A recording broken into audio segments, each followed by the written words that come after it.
Alright, just finished some tweaks to the AI. All I gotta do is compile this code. Wait, what the fuck?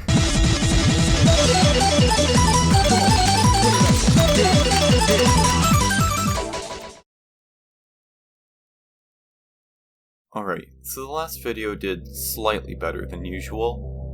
I guess I'm sticking to the more relaxed vibe from here on out, mostly due to college-induced lethargy.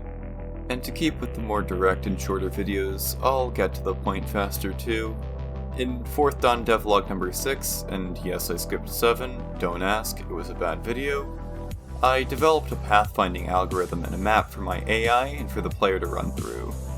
I recommend you watch that video first, because it is the basis for what we're going to be talking about here. I reconfigured that algorithm to work off arrays instead of single variables, so that I could have a list of these little enemy arrays and run through them all at once. In simpler terms, I have multiple copies of the AI running all at the same time. I've also given the AI the ability to hear the player's actions. I did that by writing an alert enemies function that will alert enemies within a certain range to a certain location. The function has 4 parameters, or things that you put in, those being an X and Y value on the map grid, a range, and a priority. The range determines how many grid spaces away the enemies will be alerted from, and the priority determines whether or not they will actually act on an alert. For example, the normal enemy patrols have a priority of 0, while the player's movement has a priority of 1. And a fight taking place will have the priority of 2.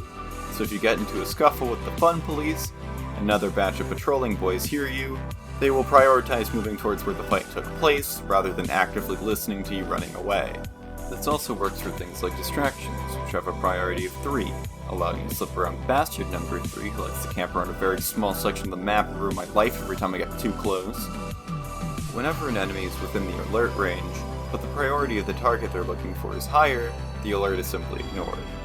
A few other minor adjustments: the enemies have a return point that they will return to after investigating an alert, before going back to circling their patrol area, if you will.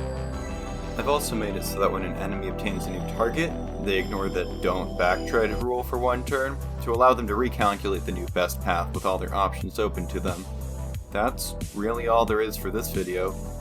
Next time I'll develop a UI for this section of the game, and begin implementing features to turn running through a labyrinth of my own hellish design sim 2020 into a playable game.